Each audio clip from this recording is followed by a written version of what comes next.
Amigos, olha só, hoje eu tô assim, olha o meu sorriso, tô me achando empoderada totalmente, porque hoje, dentro das sequências de grandes companheiros, grandes profissionais que eu admiro, eu tô recebendo hoje nada mais, nada menos do que Daniel Místico. Obrigado, amigo, pela sua presença no Papo de Vinho.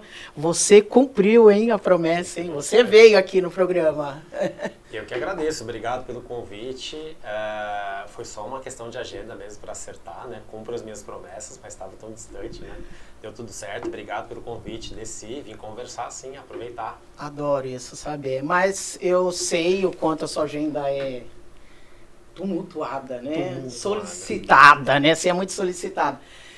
Daniel, fala Sim. aí. Chegamos no final de ano, temos novidades, já estou sabendo que você está cheio de novidade, mas antes disso eu preciso e quero que os meus amigos saibam, conheçam um pouquinho da sua história. Eu já sei, mas eu quero que você conte um pouquinho da sua trajetória sobre o vinho, na qual eu virei sua fã número 1, ou melhor, número 2, que é a mãe, né? Sempre a mãe, sempre o pai, a mãe, né? Eu deixo ficar no segundo ou terceiro lugar. Me conte um pouquinho conta um pouquinho da sua história. Tá bem, claro. Bom, eu trabalho com vinhos, fazendo conta agora, fechando 2023 aqui, há pelo menos 22 anos, 23 anos, Pouquinho. Eu considero exatamente o ano 2000 como o início de tudo, porque foi quando eu comecei a estudar vinhos no La Caserolle.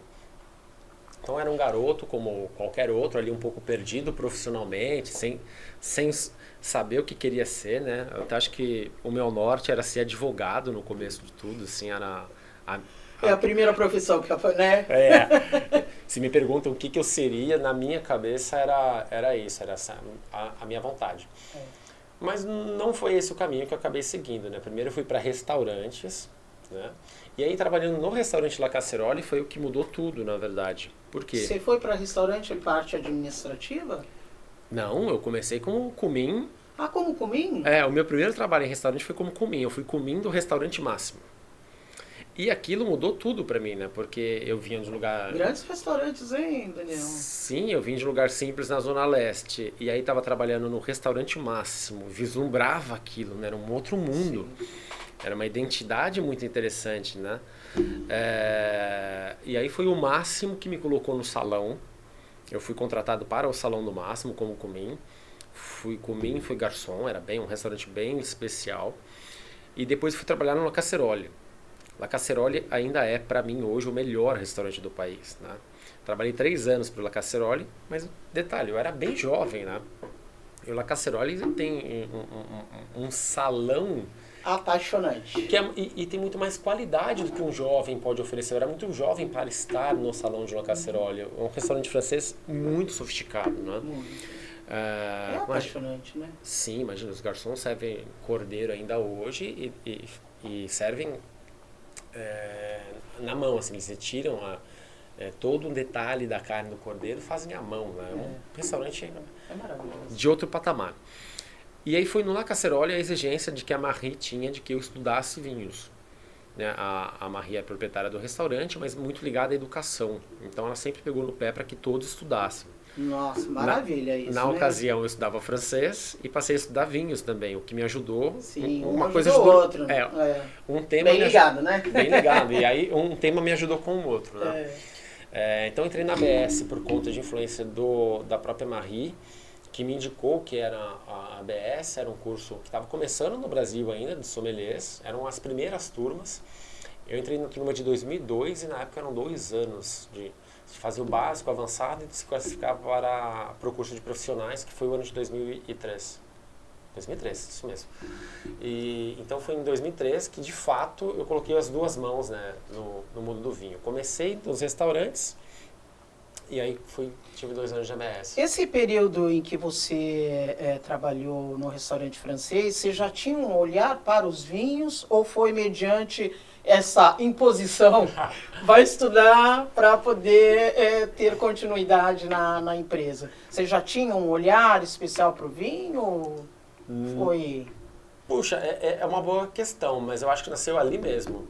Porque foi no La Caserolle que me despertou o interesse. Quando você está num restaurante muito qualificado, tudo tem uma amplitude diferente de gosto, sabor, serviços. Por exemplo, o serviço do Máximo era um serviço de excelência, né? Então foi esse detalhe, né?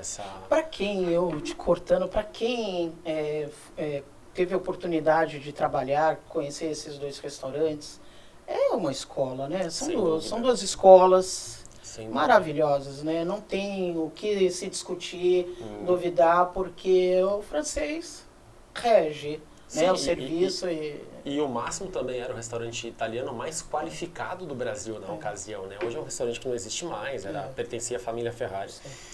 E fui virtuoso, foi sorte, foi talvez ali um dedo de Deus na vida, que me colocou num caminho muito qualificado, na verdade. Porque eu tinha acesso, então, a pessoas que eram muito exigentes, com coisas que eu não conhecia até a ocasião. Sabor, serviço, a qualidade num todo. O mundo, né? A atmosfera, né? Era tudo novidade, né? Sim, e eu vou te dizer que o que o La Casserole fez, nós abrimos uma porta, acho que todos nós passamos por isso em algum momento da vida, né? Você faz algum curso, você faz algo que pode usar ou não, né? Eu conheço pessoas que foram tirar a habilitação e realmente não usam e ok, você tem, mas não te serve. Ou que foram para um curso de inglês e não usam o inglês, e tudo bem com isso. No La Casserole eu abri uma porta que era o curso de sommeliers em 2002, sem imaginar o que isso fosse se refletir na minha vida, né? Mas se refletiu muito bem, porque eu estava no lugar certo e na hora certa. Porque é lógico que o curso era muito difícil, mas eu estava cercado de pessoas que conheciam muito bem de vinho e num restaurante que exigia muito de qualidade e que tinha muito prato disponível de alto padrão. Então, principalmente por já estar num restaurante francês sofisticado, o curso de vinhos, mesmo sendo muito difícil, ele não foi tão difícil para mim.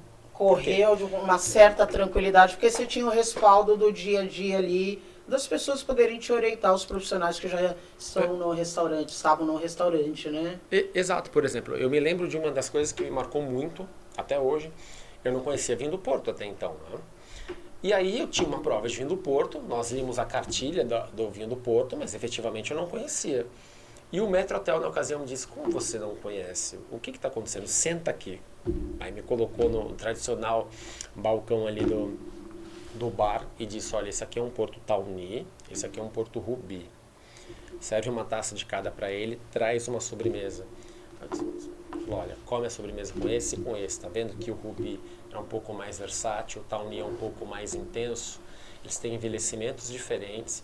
Esse aqui nós recomendamos mais para quem vai encomendar pratos mais fortes, amêndoa, tabaco, por exemplo. E esse aqui com pratos que tenham mais doçor.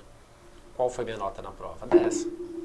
Porque eu vinha dessa forma, né? Pega uma taça de espumante, prova com ostras, abre champanhe, porque era o restaurante que mais vendia champanhe no país na ocasião. Então nós tínhamos muitos disponíveis.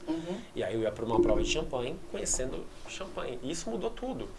Então, eu me lembro que a turma da ABS, nós começamos algo como 100 pessoas, eu não me lembro o número, mas eu me lembro que o número de formandos foi muito restrito. Exato, reduz bastante, puxa, dificuldade e tudo mais. E que sim, foi um curso de uma qualidade muito elevada, mas que eu tinha pessoas que me ajudavam das duas formas. Né? E mediante todo esse respaldo que você teve, de trabalhar em dois restaurantes de peso, né, de nome, foi o momento, quando você terminou o curso, você já passou a ser o sommelier do restaurante? Como é que Daniel Místico agora é oficial? Não, isso ainda demorou muito, porque, ok, ali por 2002, 2003 eu Foram 2 anos de curso. Foram 2 anos de ABS. E aí, ok, eu conhecia mais de vinho, tinha um trânsito melhor com isso, então me tornei um comprador de vinhos do La Casserole. Eu, de fato, elaborava a carta, eu acompanhava isso. Mas no La Casserole eu estava distante do salão. E aí sim, eu estava na parte administrativa, de compras. Eu era um braço do chefe de cozinha. Então eu levantava muito cedo, ia para o mercado municipal e abastecia o restaurante como comprador, mas orientado para um chefe de cozinha. Então eu quero o peixe linguado dessa maneira, as carnes têm que ser nobres e somente nesse lugar, eu quero as frutas, sejam frutas ou sejam ervas finas, mas você precisa escolher as melhores. Selecionados nos lugares Sim, pontuais. Pontuais, né? E de altíssima qualidade. O que não tiver alta qualidade você não traz.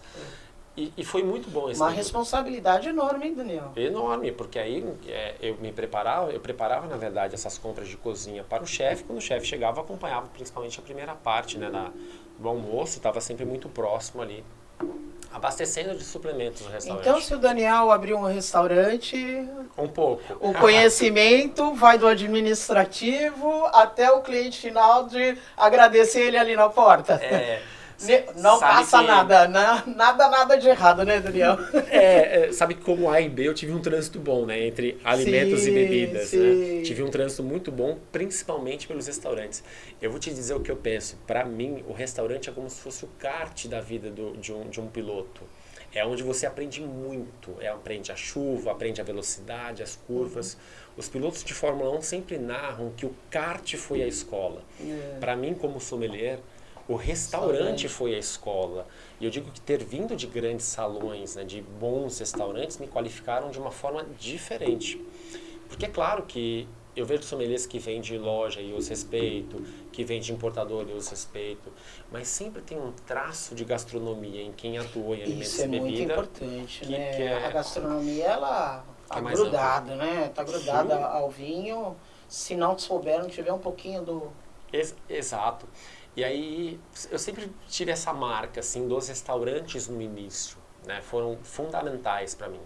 Passado esse período de restaurantes, ainda não nasceu o sommelier como um todo, né? Apenas a instrução, vamos dizer assim. Aí eu fui para uma loja de vinhos, fui vender vinhos, né, como vendedor e atendente de loja. Nessa loja eu mirei a Expand. Eu queria muito trabalhar para a Expand. Para mim a Expand era... Acho que todo trabalhador com vinho sempre sonhou em trabalhar na Expand. Era o clube mais qualificado, era o desejo do sommelier cartão de visita, todo. Né? Sim, e um cartão pesado. Né? E de fato eu consegui entrar na Expand. Foram vários currículos, eu me lembro, de novo, era um Daniel muito jovem. E aí foi engraçado como eu cheguei na Expand, porque eu mandei um currículo tradicional, não me responderam. Aí eu mandei um currículo azul, eu mandei um currículo bege, aí eu mandei um currículo amarelinho, eu mandei um currículo de todas as cores. E a minha entrevista na Expand foi exatamente por isso. Ele falou, olha, eu quero te conhecer. Porque tem vários aqui, Daniel. Tem currículos coloridos aqui. E foi exatamente assim que eu fui parar no RH da Expand. Ou seja, não é para desistir, tá vendo? Não desista. É verdade. E aí eu ia para os shoppings, por exemplo, tinha uma loja da Expand, entregava um currículo para cada loja, sempre com uma cor diferente. Eu falei, uma hora esse negócio vai dar certo. Deve ser as cores, não é possível. Sim. E aí, de fato, quando eu fui para o RH, foi porque eu havia o mesmo currículo de várias cores. E aí nós conversamos e eu fui para a Expand, eu fui como vendedor da Expand de loja. E isso já foi mudando tudo, porque eu tinha acesso a vinhos muito sofisticados. O desejo era esse, né? Tem uma importadora muito qualificada, muito grande. A Expand me poliu, acho que poliu boa parte dos profissionais do país. Assim, quem trabalhou para a Expand sai diferente, né? A empresa te entregava muita qualidade, muita informação. Muitos viraram, inclusive, empresários, né? Muitos. Do vinho, né? A Expand acabou formando muitas outras empresas depois, né? E foi o sonho para mim, assim. Porque na Expand nasce o sommelier. Por quê?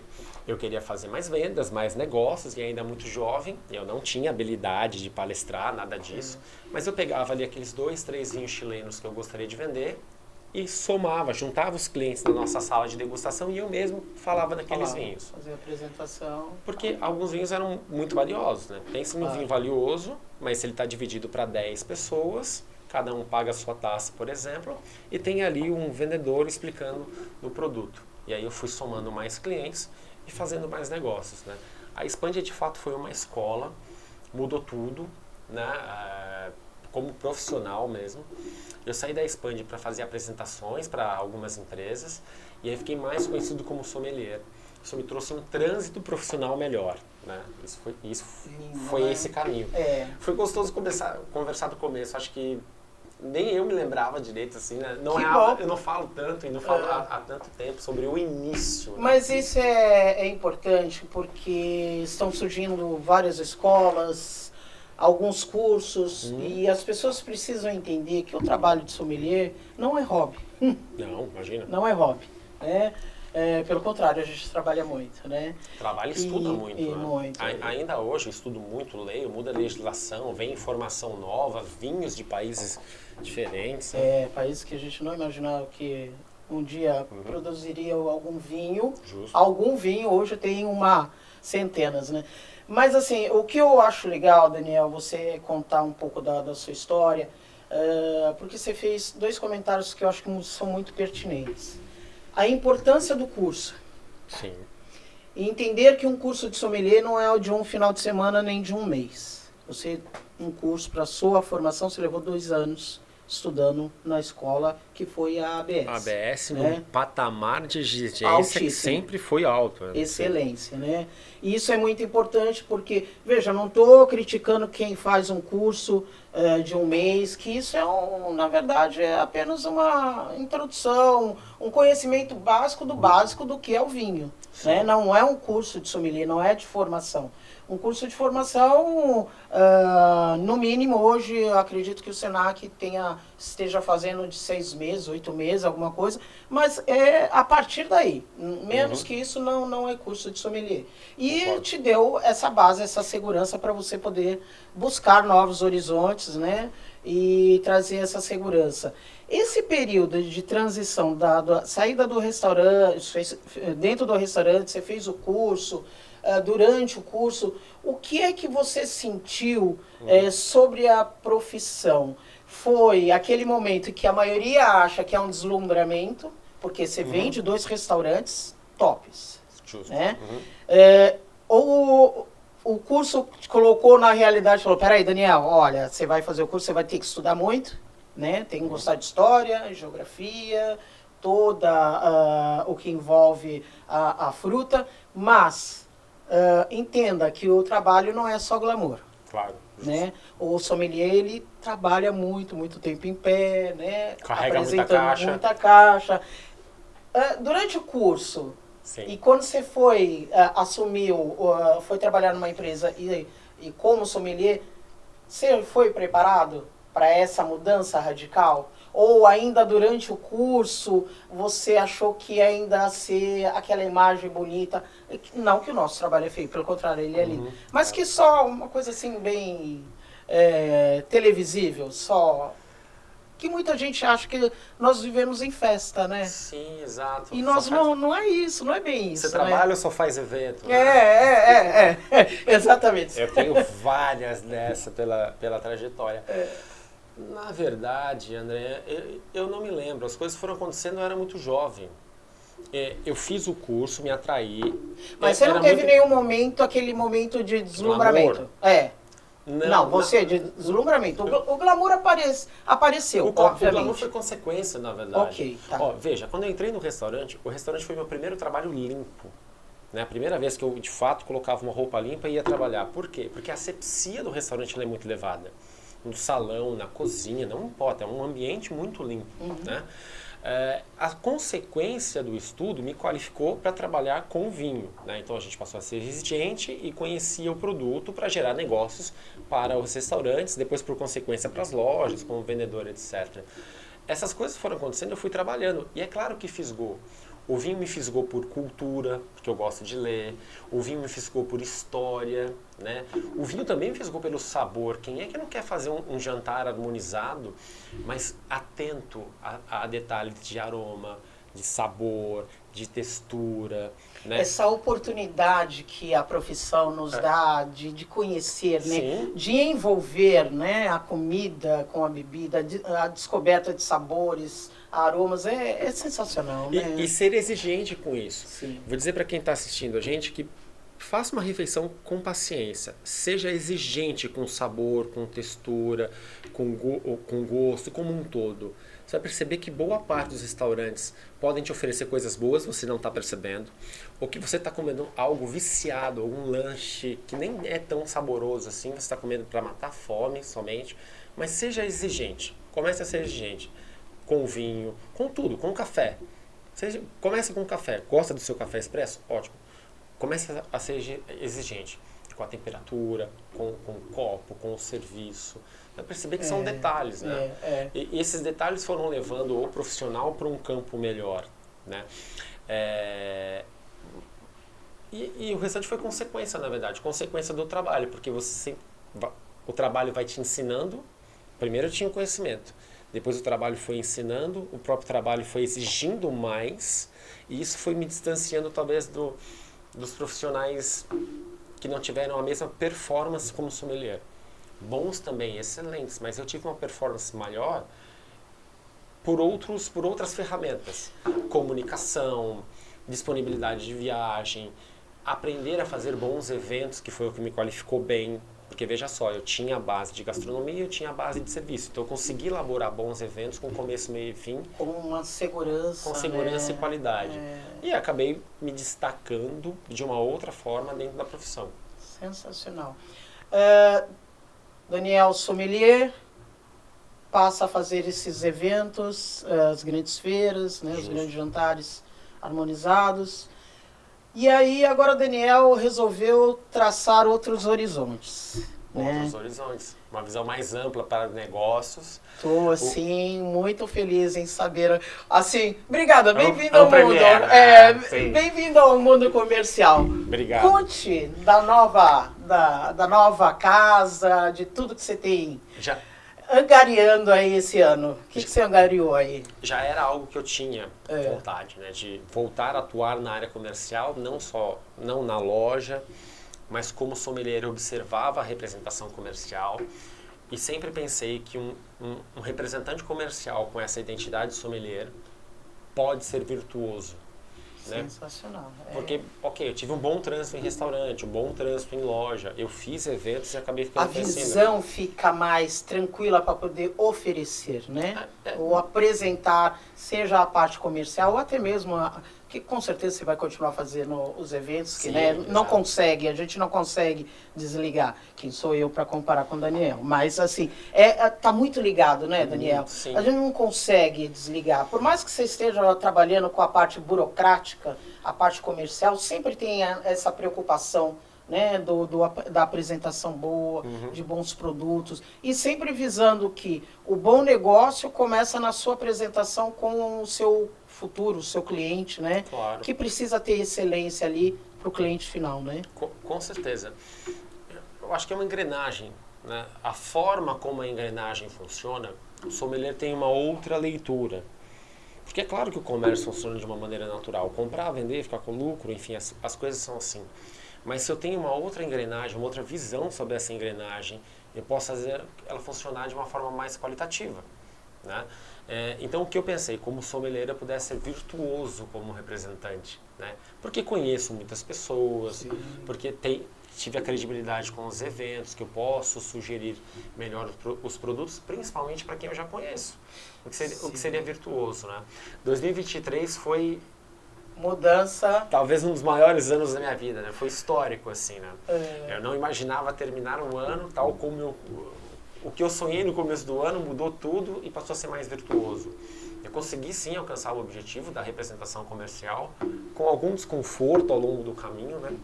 E olha que eu vou usar a palavra desconforto para não usar outras... faz parte. Os problemas, né?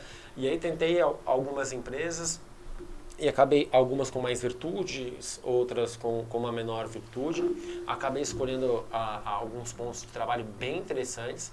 Entre elas nasceu o convite da Italis, que forneceu... Sim, eu tô ficando um pouquinho com sede. Eu sei que tem ali novidade. Vamos pro espumante? Vamos. Olha, vamos fazer o seguinte, nós vamos dar uma paradinha rapidinho. Nós vamos preparar aqui, eu não, Daniel, né? Ele vai preparar o ambiente aqui para apresentar os dois vinhos que ele trouxe, que olha, vocês vão ficar encantados e com vontade, tá bom? Perfeito. Guarda só um pouquinho. Perfeito. Olha só, como eu falo sempre, Daniel, ele é um gentleman. Olha só que maravilha. E ele trouxe aqui um dos vinhos da nova empresa que ele está fazendo a representação. E, Daniel, por favor, fale. Vamos lá.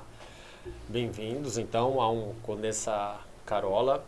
Esse é um vinho elaborado no Vêneto, com a base de uva dele é Trebbiano. Tem Garganega também, mas a base é Trebbiano. né?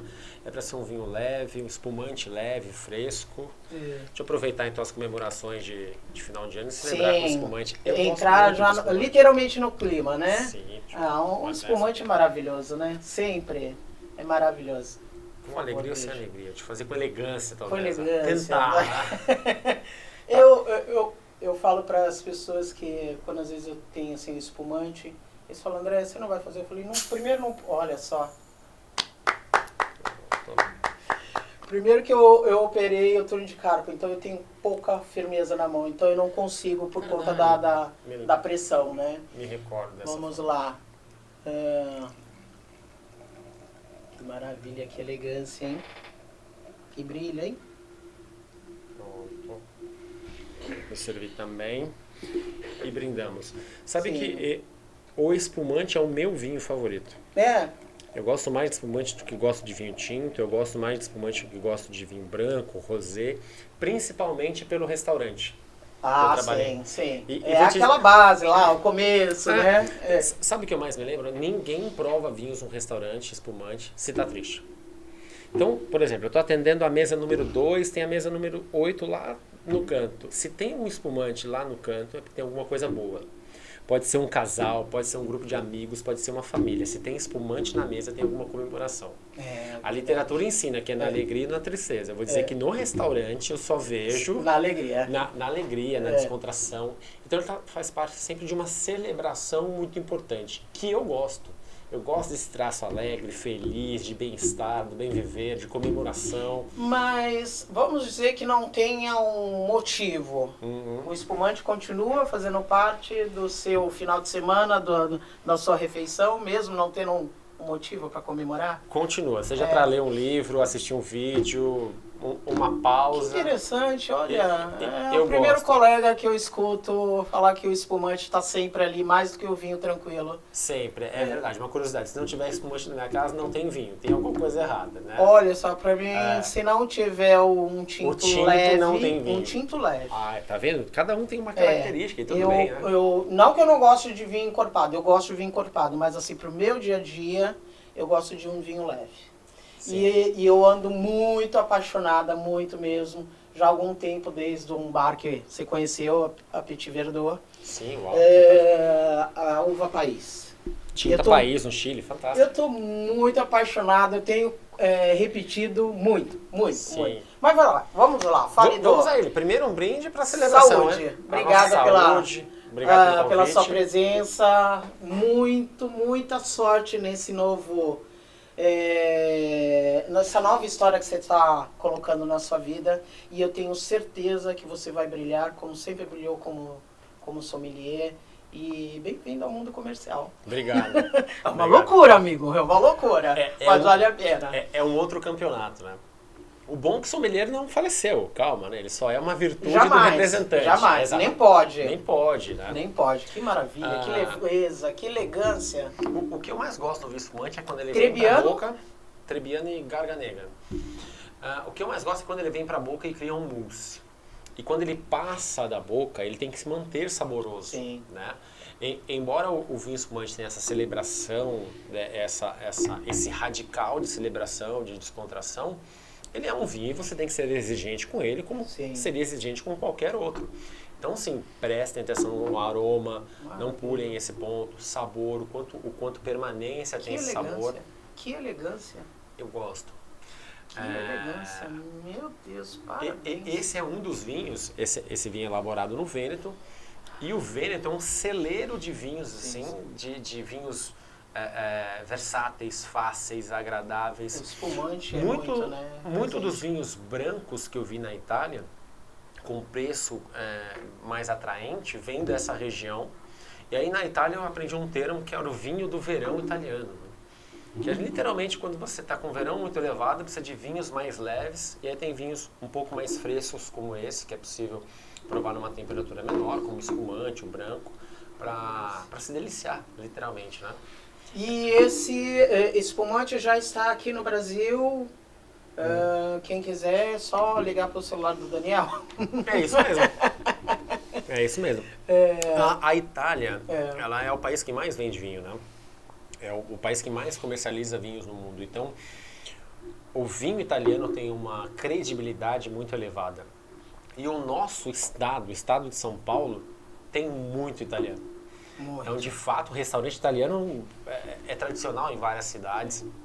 Então, Mas São Paulo é o mais forte, né? A cidade de São Paulo é muito forte, né? A cidade de São Paulo ainda mais forte. Então, a minha escolha também teve essa tendência virtuosa nos negócios, né?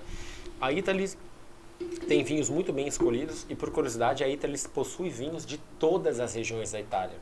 Regiões que eu não conhecia vinhos, como a Calábria, por exemplo. O nome místico é o nome da Calábria.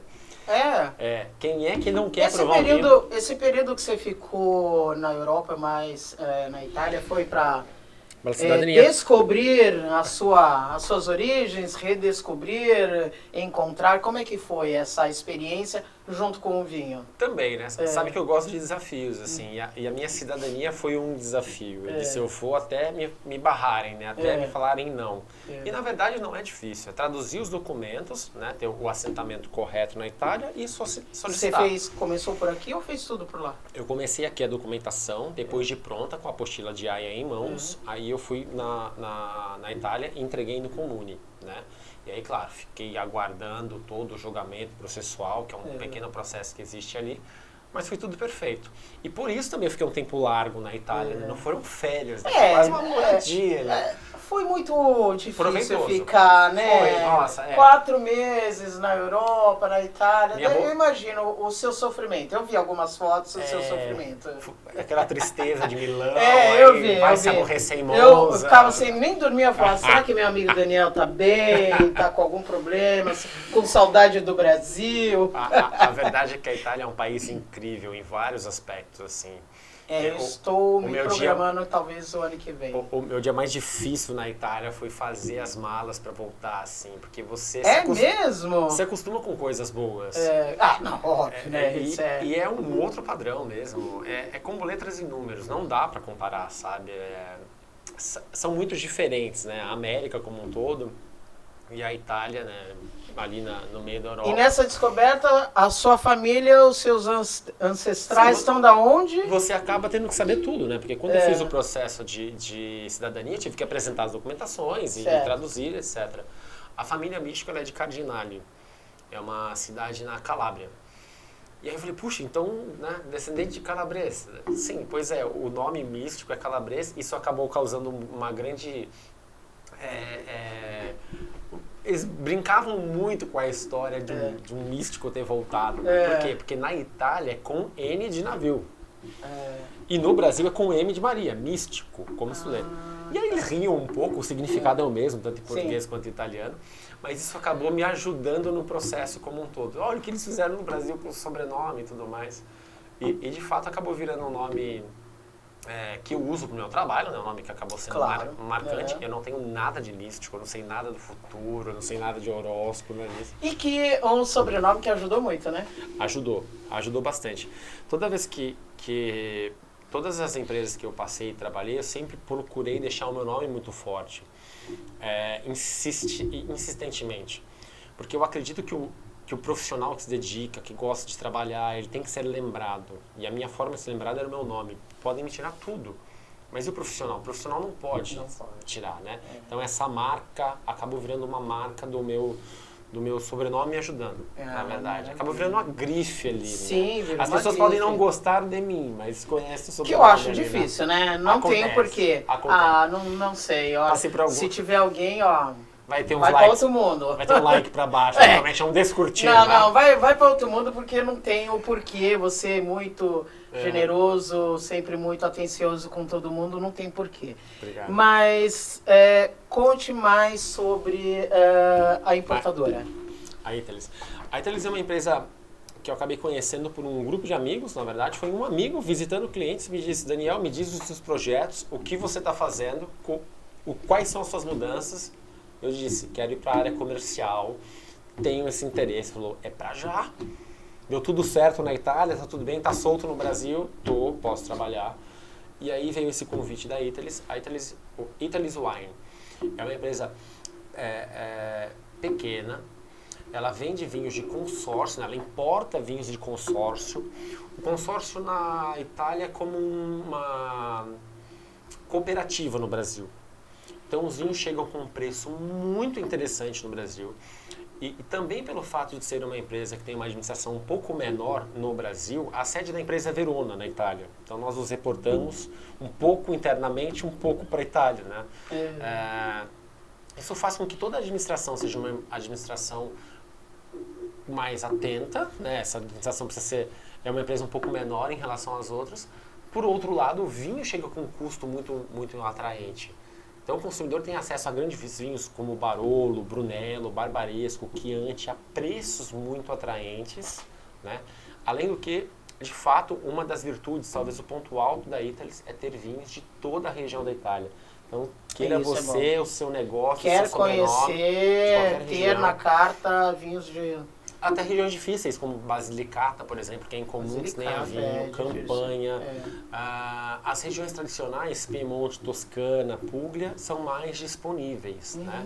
Mas ela, de fato, tem vinhos de todas as regiões. É uma das virtudes da Italy. Então quer dizer que você pega a cidadania e de cara já pega uma empresa que vai, né? Já que me ajuda. Já ajuda em todos os sentidos, né? Que legal. É para você mergulhar literalmente na sua nova cidadania, né? Exatamente. Legal, estudo por completo. Daniel, e o seu trabalho? Vai consistir restaurantes, hotéis, geral? Como é que vai ser com a Italy? A princípio, tudo. É uma empresa muito pequena, né? Tem... Até pessoa física? Não, pessoa física nós indicamos sempre para o lojista. É que geralmente eu aprendi que as importadoras ou te deixam no guarda-chuva on-trade ou off-trade. Então você faz loja ou faz restaurantes. Mas de fato, eu vou substituir a palavra pequena por uma empresa um pouco mais enxuta. Né? E aí de fato ela tem poucos colaboradores em relação às gigantes. E essa empresa enxuta não tem esses guarda-chuvas. Eu posso atender outros municípios também, mesmo em São Paulo, eu posso atender toda a Baixada, posso atender o interior. Legal. Principalmente... Aí, olha só, hein, amigos, clientes. Quem quiser vir italiano agora, sim. Daniel Místico. Exatamente, essa é a minha nova visão para 2024. Sim. Quem quiser vinhos italianos de fato, busque Daniel Místico. Isso aí. Então, por ser uma empresa mais enxuta, nós nos somamos, porque eu também conheço muitas pessoas em todo o estado de São Paulo. E você passou a ser o único ou tem mais representantes aqui no Brasil? Como é que tá? Tem, no estado de São Paulo nós temos uma equipe com 4 ou 5 pessoas muito qualificadas, meus amigos de empresa, inclusive, que eu vou dar um abraço para todos. O Cláudio, que me convidou para a empresa, o Cláudio Adolfo, o Elias, a Mirella, o pessoal super qualificado, bem, assim. Isso é bom. Me recebeu muito bem. No seio empresarial, fui muito bem recebido. Eu pergunto pela questão porque, claro, eu tenho clientes que assistem o nosso papo e perguntam, André, mas você recebeu... Então aqui quem vai atender a Baixada será você, Daniel? Eles também podem atender. Na verdade, o que é virtuoso na nossa empresa? Você atende quem você conhece. Por exemplo, como é que eu vou dizer assim, André, você vai fazer só restaurantes e de repente eu te coloco num guarda-chuva e você também tem habilidade e conhece pessoas que são lojistas, sim. Ou o contrário. Trava a venda, perde às vezes a venda, né? Nesse ano de 2023, eu posso narrar das empresas que eu tive acesso o quanto o erro ainda existe no setor. Porque você pega um profissional, por exemplo, muito qualificado, muito bom, e coloca ele assim, você vai vender só no ABC. E diz assim, mas eu conheço muito bem a Zona Sul, por exemplo, ou conheço muitos clientes na Baixada Santista. Eu posso? Não, você não pode. Lá é uma outra pessoa. Mas a outra pessoa pode não conhecer as pessoas que eu conheço. Sim. E às vezes colocar esse guarda-chuva, esses parâmetros para alguns profissionais, você na verdade não aprende, não deixa de aproveitar o quanto virtuoso é aquele profissional, né? Se você tem profissionais que são mais versáteis... Perde a oportunidade de momento ali, olha, às vezes você está ali na hora, olha, quem vai te atender é o meu colega, eu não posso. Eu sou dono do estabelecimento e falo, já perdi o brilho, já não quero mais. Ou a gente fecha agora, ou é agora. Porque como eu não trabalhei com outros produtos e não conheço outros setores, outros ramos, eu não sei como eles são. Mas eu posso dizer que no nosso setor de alimentos e bebidas, essa relação conta muito. Principalmente porque muitas vezes nós vamos jantar com o próprio cliente. Claro. Né? Eu não sei se isso acontece nos setores de industriais como um todo, farmacêutico como um todo, mas isso pode ser o nosso dia a dia. Sim, é o nosso Nessa relação muito mais próxima com o cliente, seja pela manhã, pela tarde, os clientes de restaurante pela noite, os eventos em loja. Isso deixa numa relação muito mais próxima. E o que é virtuoso aos meus olhos é que você estimule o profissional a ser mais e a estar mais próximo dos clientes dele. Mas eu entendo que algumas empresas têm os seus parâmetros. Sim, não dá pra gente mudar tudo, cada um tem uma visão.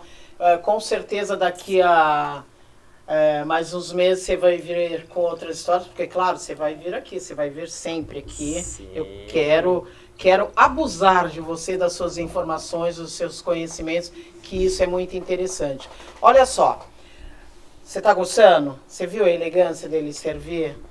E tem muito mais. Espera só um pouquinho que já já a gente vem com mais um vinho e Daniel vai falar tudinho novamente. Guarda só.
Olha só, olha o que aconteceu, Daniel, vamos mostrar a garrafa que aconteceu. Acabou. A garrafa veio com algum problema, não sei. O que aconteceu com ela? Você pode me dizer? Foi o calor? Consumida em alegria, né? Em alegria. Descontração do final do ano. Totalmente. Oh, maravilha, linda. De fato, é um espumante leve, fácil, muito agradável. É o tipo de espumante que eu quero ter por perto exatamente por isso. É fácil, que bom. É leve, tem um mousse muito agradável, então consumimos. Eu fiquei encantada, gostei muito, de uma elegância, de uma leveza assim, sensacional. Essa sensação na boca, amanteigado, muito gostoso mesmo. Eu fiquei imaginando ela com um camarãozinho. E ele é longo, né? Deixa um sabor longo, perfeito. Fácil, leve. Acho que não só camarão, mas os pratos de frutos do mar. Frutos do mar, claro. É que assim, eu falei o camarão, Daniel, porque assim, vou pra praia, eu sou rata de praia, todo mundo sabe que eu sou rata de praia, né? Mas é o prato assim que é acessível, né? Alguma pescadinha, alguma coisa assim. E entender que um espumante vai muito bem na praia. O espumante pra mim é virtuoso pra praia. Por descontração, pro brinde, até porque tanto o espumante quanto o vinho branco você pode provar numa temperatura menor para se refrescar. Então eles são mais refrescantes. Talvez o tinto não, nessa característica, claro, teria que ser um restaurante, ele tem uma outra identidade.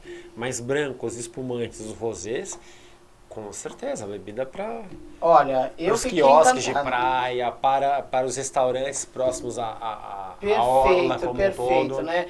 E para agora, para quem gosta de comemorar o final de ano, a virada com um espumante, maravilhoso, né? Para celebrar o final do ano, a chegada, o Natal, o brinde da família. Lembra que eu comentei? O espumante é sempre muito virtuoso para quem está acompanhado, por descontração, por festa, por alegria. Acho que logo eu vou ter um pro meu aniversário, hein, Daniel?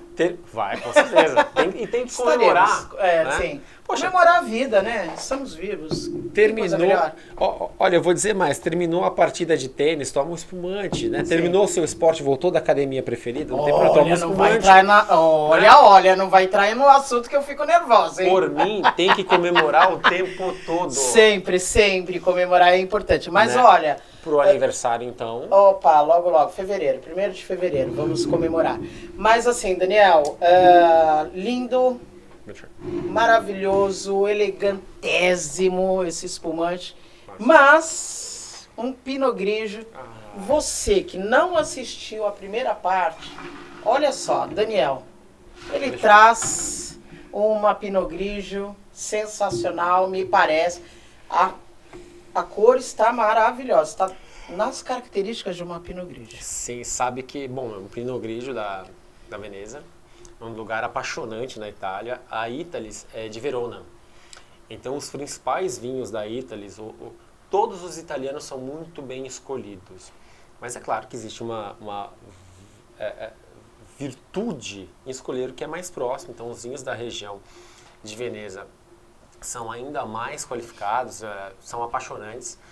Eu provei esse vinho em um restaurante japonês, tirei uma foto linda, posso te mandar depois, porque justamente ele é muito versátil para o restaurante japonês, para as entradas. O Pinot Grigio é uma uva mais leve, principalmente ele é uma opção muito interessante aos tradicionais Chardonnay e Sauvignon Blanc.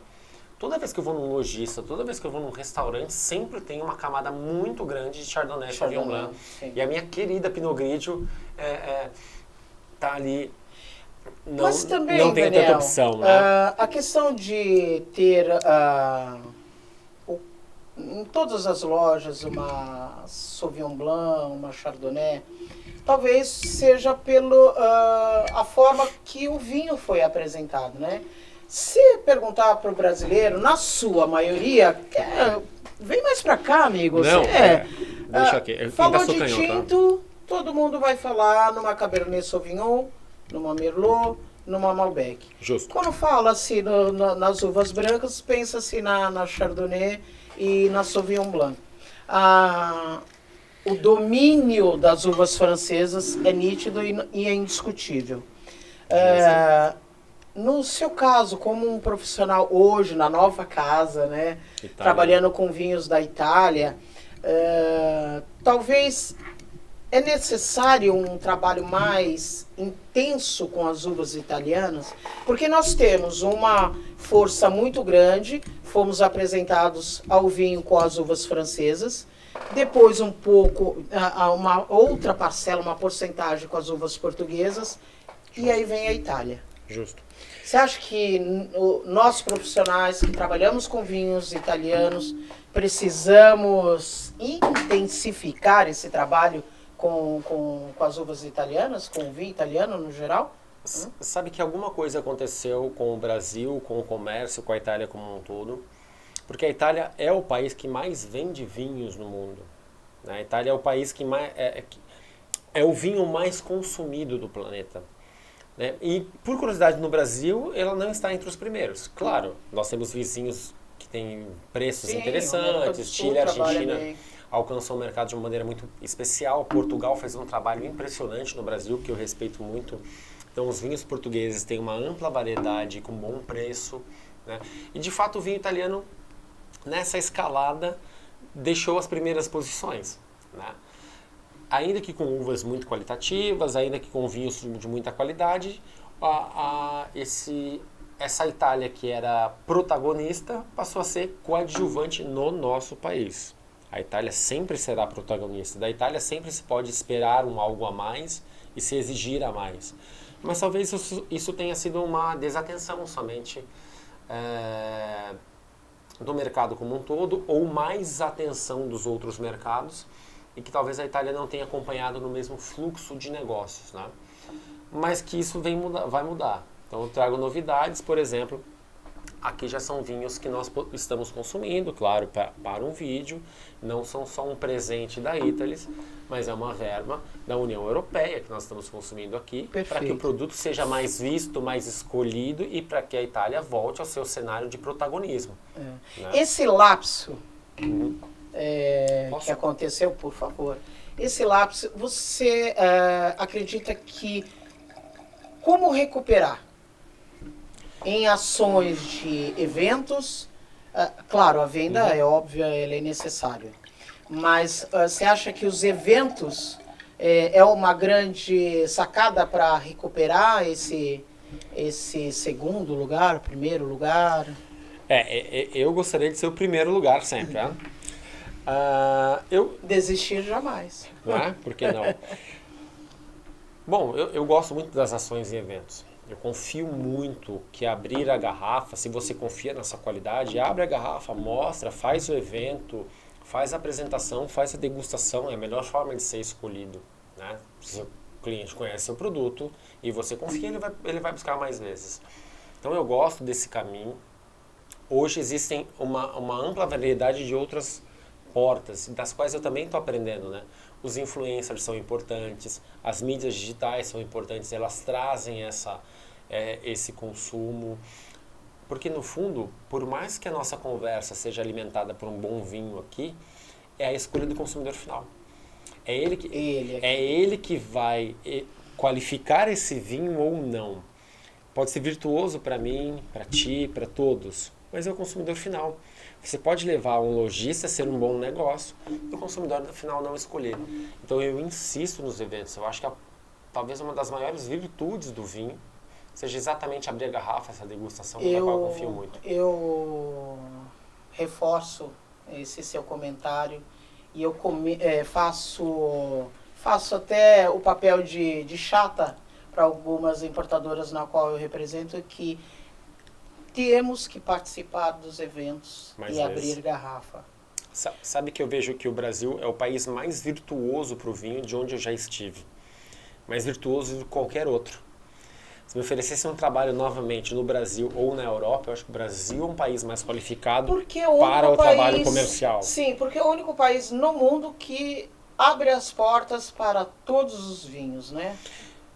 Uma população muito grande, um consumo ainda pequeno, que pode ser ampliado muitas vezes, um grande número de jovens sendo atraídos pela qualificação da bebida, pela qualificação do vinho, por esse consumo mais versátil que o vinho tem hoje. Eu até escolhi a palavra versátil no lugar da palavra qualificado e tudo mais. Porque, de fato, o vinho tá mais versátil, tá mais acessível. Sim. No passado, quando nós éramos mais jovens, o vinho era algo muito caro. Muito. Né? Hoje, um casal que vai comprar um vinho, que vai escolher, tem opções muito mais convidativas e em muito mais pontos. Exatamente. Então, o vinho pode alcançar um número muito maior de pessoas. Eu acho que só o fato do vinho ir para lojas grandes, supermercados grandes, já foi uma grande sacada, né? Sim. Eu senti um defumadinho, né? Eu que estou... Eu não sei... Para mim... Bom, eu gostei muito. Bom, o Pinot Grigio é um dos vinhos do verão italiano. E aí, para dias quentes, observa que ele não parece alcoólico. Ele é leve, ele é fácil. Eu acho a Pinot uma uva muito versátil. Se eu trabalhasse em restaurante, eu teria esse Pinot Grigio com certeza em vinho em taça. Como é que eu vou dizer não para um vinho como esse? Ele não tem acidez, ele não é voluptuoso. É um vinho fácil, agradável. Que deveria estar em muitos pontos. Né? Mas deixa eu te contar. Não é um vinho caro. Esse vinho deve chegar a uma loja, por exemplo, abaixo dos R$100. Perfeito. Para o estabelecimento que trabalha vinho em taça. Uau, exato. Né? Muito legal. Mas voltando à forma de apresentar, de aumentar a quantidade de vinhos no comércio, nós sabemos que as feiras, as degustações são muito importantes. Importantes, muito. Não só para o importador, porque na feira não dá, às vezes não está lá, às vezes o crachá não está dizendo que você é um comércio, às vezes você é pessoa física. Você acha que o trabalho, como você falou, que é a Câmara, né, que apoia, existe um investimento dos órgãos competentes, claro, para a divulgação do vinho italiano. O vinho italiano, mediante ao que você está falando, eu gostei muito da hora que você falou, eu tomei esse vinho com uma comida japonesa. Sim, justo. Existe um preconceito do restaurante japonês com o vinho. Né? Existe uma resistência que eu não entendo. Enorme, não tem porquê, né? Sabe, Imagine, isso com sushi. Sacudir esses comerciantes e dizer o que Não vocês é? estão fazendo, O quanto é gostoso. cerveja. Eu vou nos restaurantes e vejo pouquíssimas garrafas de vinho, branco, rosé, Cartas ou muito espumante. enxutas, poucas opções. Às vezes até muito humildes, para o glamour, a estrutura que o restaurante tem. Mediante ao órgão competente, você acha que existe a possibilidade, não só vocês como representantes de uma vinícola, de uma cooperativa, intensificar, por exemplo, porque o nosso verão aumentou loucamente. Nós estamos numa primavera de 40 graus. Sensação térmica. Esse verão está mais largo. Trabalhar intensamente o vinho italiano. Veja, não estou menosprezando os outros países, porque claro, a Itália precisa voltar ao destaque.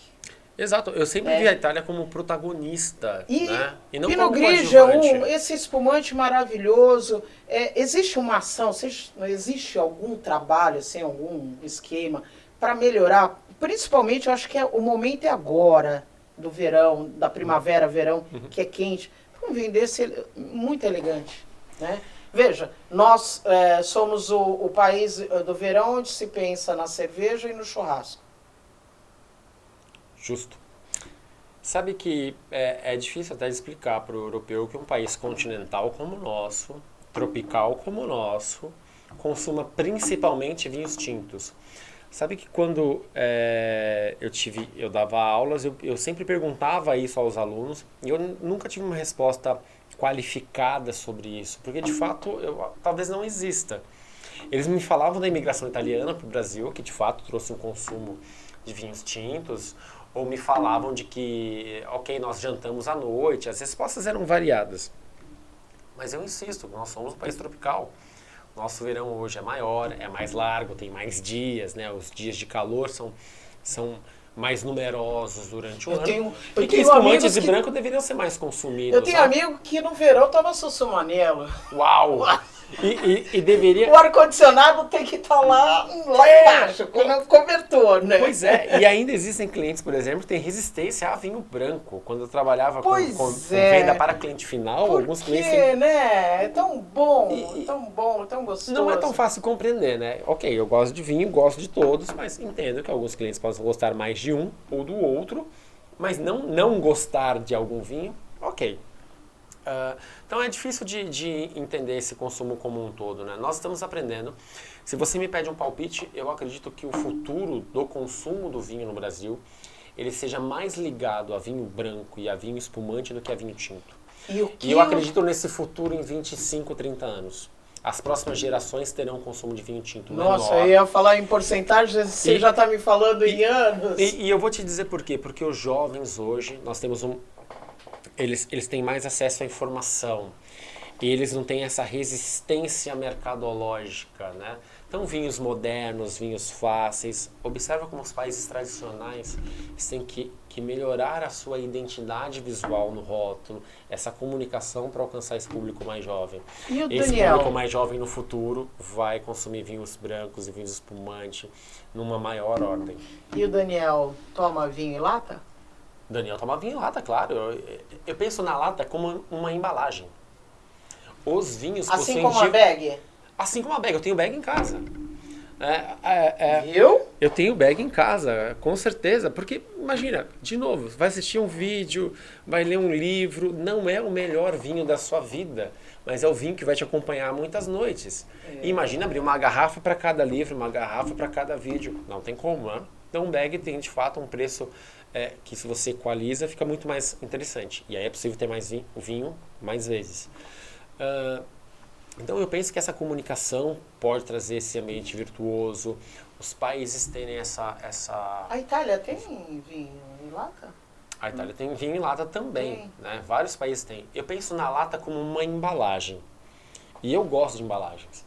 Seja maiores, menores, também acho que as garrafas menores poderiam ter um espaço maior, né? As garrafas de 375 ml têm um espaço maior nos importadores como um todo, para o casal, para o grupo de amigos, para quem quer só chegar em casa, ler um livro, a bag deveria ser mais estimulada. Eu gosto dessas embalagens, né? No seu portfólio tem algum desses produtos, bag ou lata? Ainda não, mas é um estudo de mercado que eu tenho anotado como muito positivo na empresa, para que venha, para que se tenha o quanto antes. O que nós temos hoje é uma garrafa menos pesada, uma garrafa ecológica em boa parte dos nossos rótulos, principalmente para o mercado de exportação, né? A gente está se preparando para um mundo mais exigente com os nossos resíduos. Então a Itália, que é um grande produtor, também está se preparando para isso. São estudos, são anotações, observações que a gente precisa entender. Eu perguntei por conta da lata, porque tem muitos clientes que falam assim, mas perdemos o glamour na verdade, do serviço do sommelier, do serviço eu acho que nós ganhamos, minha opinião, nós ganhamos em operação. Ao lado da piscina, a versatilidade aqui, né? Do churrasco e das festas em descontração, por exemplo. Aqui. Eu comentei nos bastidores aqui que eu fui para o Dia dos Namorados, eu estava em Veneza. Por curiosidade, eu não sabia que era o Dia dos Namorados, lá é um outro dia. E de fato tinha vinhos espalhados em todos os ambientes de festas e descontração. Eu entendo que o vinho sofisticado tem o seu lugar no restaurante e nós vamos ser mais exigentes com ele. Mas e o vinho mais versátil, mais fácil, o vinho para o dia a dia? O vinho é um produto, né? E essa é uma embalagem que traz um vinho mais versátil, mais acessível e que torna mais próximo. Eu gosto. Daniel, nossa, ia ficar aqui, ia dar 10 programas para falar. Fala um pouquinho mais deste vinho. Além da harmonização que você já fez com comida japonesa. Não só comida japonesa, mas acho que uma ampla variedade de frutos do mar. Na Itália ele é servido com um prato que nós temos no Brasil com outros nomes, mas é insalada mare, que é salada de frutos do mar. Tá? Pinot Grigio sempre é uma uva leve, fácil, bastante agradável e é um vinho que eu tenho por obrigação que ter nos restaurantes, por ser, a aceitação ser muito grande. E fugir dos tradicionais Chardonnay e Sauvignon Blanc. Né? Então eu vejo como um ponto muito positivo para que se tenha na carta, para que se tenha como opção, principalmente porque a aceitação dele é muito elevada. Legal. Quanto tem de álcool esse vinho? Deixa eu verificar, mas ele não é um produto muito alcoólico.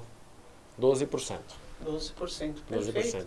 Para consumir aqui na praia. Leve, pode gelar um pouco mais e pode ser mais exigente. Para quem está nos assistindo, eu tenho um compromisso aqui. Pode ser mais exigente com os vinhos italianos. Pode ser mais exigente com os vinhos italianos. A Itália entrega. E ele vai bem com uma massa? Talvez uma massa de molho branco. As massas que eu já vi em grandes restaurantes que acompanham camarão, frutos do mar. Eu digo mais, não é nem pelo acompanhamento, porque nos remete, vai direto aos frutos do mar. Mas assim, eu penso, por conta da potência da massa e talvez um molho, né? Quando você falou do frutos do mar... Eu vou jogar um desafio para pensar aqui. Porque a literatura diz que queijos nós provamos sempre com vinhos brancos. Sim. No Brasil, eu vejo como habitual consumir com os vinhos tintos. E se eu tiver uma massa, por exemplo, com molho de queijo, molho com 4 queijos, os chefs adoram abusar nos seus roquefort e gorgonzola e tudo mais. Por que não? Molho branco, eu optaria por um vinho como esse. Pode ser um tinto leve, claro, eu entendo. Mas eu deixaria um tinto branco. A acidez elegante que ele está... Aí sim, a qualificação para ele, para pratos como peixe, frutos do mar, é muito melhor. Não, mas eu digo, no caso de um molho branco, vai segurar bem? Ele até tem uma acidez leve. Não pode ser um molho branco também muito intenso. Né? Eu sempre vou associá-lo, o Pinot Grigio, com pratos que sejam um pouco mais leves. E aí eu vou performar muito bem. Entradas, saladas. É que nós nos habituamos no Brasil a refeições muito rápidas. Né? Você vai a um restaurante, no horário do almoço, 1 hora, e você tem que voltar para a empresa. Acaba não consumindo vinhos. E no jantar nós estamos levando isso. Os jantares são objetivos, são rápidos. Na Itália, na hora do almoço, você toma vinho? Sempre. É impressionante. A Itália tem acesso ao vinho o tempo todo. Porque aqui o funcionário tomou uma dose de... É mal visto, né? Sim, se toma vinho é tradicional nos restaurantes comerciais. Ele não tem esse traço que é visto no Brasil tão ligado ao consumo de bebida alcoólica. Na Itália, o vinho é ligado ao consumo de alimentos. O que muda tudo. Muda tudo. Olha, deixa eu falar. Conversar com ele duraria uns 5 programas, por aí. A mudança da legislação. O vinho deixou de ser a classificação de bebida alcoólica, entrou como alimento. Vai melhorar? Eu espero que melhore. Né? Para quem? Para o consumidor final? Se ela de fato for sancionada. Eu vejo que o vinho está caracterizado no escopo social, da forma como nós olhamos de maneira errada no Brasil. Nós associamos sempre o vinho com bebida alcoólica. Então, por exemplo, se nós temos agora uma reunião formal de trabalho e almoçamos e eu tomo um vinho, você pode me olhar com uma tendência menor ou algo inferior porque eu consumi vinhos no almoço de negócio. O que não é virtuoso, na verdade. Eu posso te mostrar um hábito, uma habilidade, um traço que eu gostaria de ser visto como virtuoso. Então eu vejo que o vinho, na verdade, ele ainda tem um trânsito ruim por conta de vários problemas, inclusive de legislação. Se ele entra de fato no vinho como alimento, eu passo gradativamente a respeitá-lo como alimento. E de fato não é uma uva fermentada? Né? Eu compreendo que tenha álcool, mas esse álcool ainda é proveniente de uma fruta. Né? Então eu vejo como alimento, outros tantos países veem. Essa legislação traz tributações diferentes, sanções diferentes. E mais um detalhe, no futuro, e o Brasil também está se preparando para isso, nós teremos impostos e tributos diferentes a consumos que causam mal à saúde. Cigarros, combustíveis, outros tantos. E eu coloco o vinho em que cenário? Um cenário que ele faz mal à saúde ou que ele é virtuoso à saúde? Minha opinião, veja alguém aborrecido que tome uma taça de vinho com uma pessoa querida, com uma pessoa amada. Veja alguém aborrecido que prove o vinho no seio familiar. Eu aprendi isso com a minha avó. Eu visitava minha avó e levava uma garrafa de vinho só pra gente bater papo e rir um pouco. Cada noite vó é vó, né? A minha tomava um garrafão. É descendente espanhol. Cada noite gostosa, de alegria. Delícia, isso não é virtuoso, isso não é saudável. Entende? Então eu vou sempre, é claro, como sommelier, o meu prisma e olhar sobre o vinho é o olhar de mais qualidade, de mais saúde, de mais bem-estar. Tá? Mas eu entendo que existam algumas pessoas têm um outro olhar, mas eu gostaria que de fato tivesse uma visão mais ampla, porque a violência não parte do vinho, porque os aborrecimentos não partem do vinho, porque essa dependência dos serviços de saúde, elas não são grandiosas para quem consome o vinho, né? As histórias, elas podem acontecer num grau menor. Eu sei que existem exceções à regra, mas eu vejo de maneira muito mais virtuosa. Os excessos para qualquer coisa, qualquer situação é ruim. Claro. Né?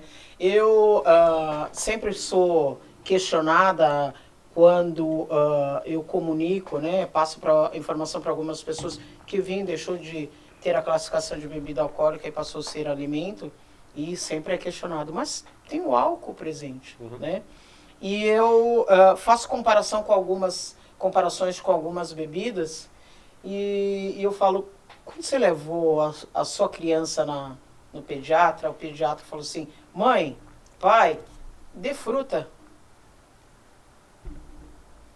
Calma. Sim, entendi. Eu entendi o raciocínio. Mas assim, claro, existem outras situações, né, que envolve o vinho, mas assim, tem que entender que a bebida, o vinho, ele parte de uma fruta. A partir de uma fruta ele é um alimento, né? É a forma como eu enxergo. É uma fruta fermentada. E os excessos cabe a você. Você quer exagerar? Eu não tenho exemplos agora, mas eu acho que tantos outros alimentos naturais, frutas mesmo, né? Você escolhe uma fruta e come muitas vezes essa fruta. Será que você vai O excesso faz mal. Claro. Então, é que eu sempre vejo o vinho de uma maneira virtuosa, né? Quem é que sai do seu trabalho, por exemplo, e diz assim, não, eu quero um Merlot 2017 porque eu vou me acabar de beber hoje. Ah, se não tem um 2017, hoje. eu não quero, eu vou beber 8 garrafas. Não existe. E não é isso. assim, não, né? Até porque, por exemplo, se eu te der um vinho que você queira, para ser tão específico, eu quero um Merlot 2017, eu quero um Toscana 2018, você vai prová-lo com os amigos, com a família, com o casal, né, com o cônjuge querido, para aproveitá-lo melhor, inclusive. Então eu tenho um outro olhar sobre esse consumo e assim, claro, eu entendo, todo exagero vai ter a sua punição, mas eu vejo o vinho de uma forma virtuosa. Eu acho que dificilmente ele teria esse tipo de virtude. Eu acho que a virtude do vinho está no consumo com a família, com os amigos, com o consumo das pessoas que você gosta. Consciente de uma forma bem alegre, no sentido de reunir num momento muito agradável, né? Muito familiar, seja qual for a situação, mas assim, muito agradável. Daniel, eu nem sei o que te falar. Quer continuar os 10 programas? O diretor vai me matar, o João vai me matar hoje. Mas assim, o Papo de Vinho fica à sua disposição. Vamos marcar que a gente precisa conversar sobre outros assuntos. Temos um compromisso para tantos assuntos. Temos bastante assunto. Eu quero que você volte aqui. O Papo de Vinho está à sua disposição para a sua importadora. Obrigado. Para divulgar os rótulos, todo o trabalho. Eu falo que o Papo de Vinho é a casa de quem gosta de trabalhar com vinho, quem gosta de divulgar. Não interessa se a pessoa tem um alto conhecimento ou um pequeno conhecimento. Aqui se fala de vinho da forma mais transparente, mais tranquila. E aqui é o seu espaço. Obrigado. Eu agradeço demais por você ter vindo. Tem muito assunto e nós vamos marcar com certeza. Preciso ver a agenda do homem, ó. É acirrada, cheia. Obrigada. Você tem um Feliz Natal. Obrigado. Um abraço no pai, que mora em Santos. Ele não é santista, é? Não, ele é Santista, não digo nascido? Não, ele é de Galha, no interior de São Paulo. Uma cidade bem miúda, de origem italiana também, essa família, né? Essa cidade. Mas mora em Santos já há 20x anos, né? Tá, então você está acostumada com a cidade, né? Não, é quase 30, olhando para... Olha só, ele já é um santista, Uns 27 anos. Ele é um santista. Mas que você tenha um Feliz Natal com toda a sua família, seus amigos, as pessoas queridas, e que 2024 seja um ano maravilhoso para você. E venha aqui, a hora que você quiser. Eu que agradeço, obrigado por me receber tão bem. Gosto de conversar sobre vinhos, por mim conversaríamos muito mais, faz parte. Estou muito otimista com 2024, sei que vem coisas boas por aí, eu volto com novidades, eu volto com mais rótulos, vamos conversar sempre, vamos somar forças e obrigado por me receber tão bem. Quero deixar um grande abraço aqui para o público da Baixada Santista, tenho um grande carinho por vários motivos, inclusive dos bastidores. Perfeito, pra mim tá tudo certo. Muito obrigado por me receber também. Quero deixar o meu grande abraço de Feliz Natal para todos e um virtuoso 2024. É isso aí, Papo de Vinho é isso. Um profissional elegantésimo, sabe de tudo. Vocês viram, né? O papo vai longe. E aguarde, próximo programa tem outra novidade sensacional. Beijinho, até mais. Até mais, obrigado.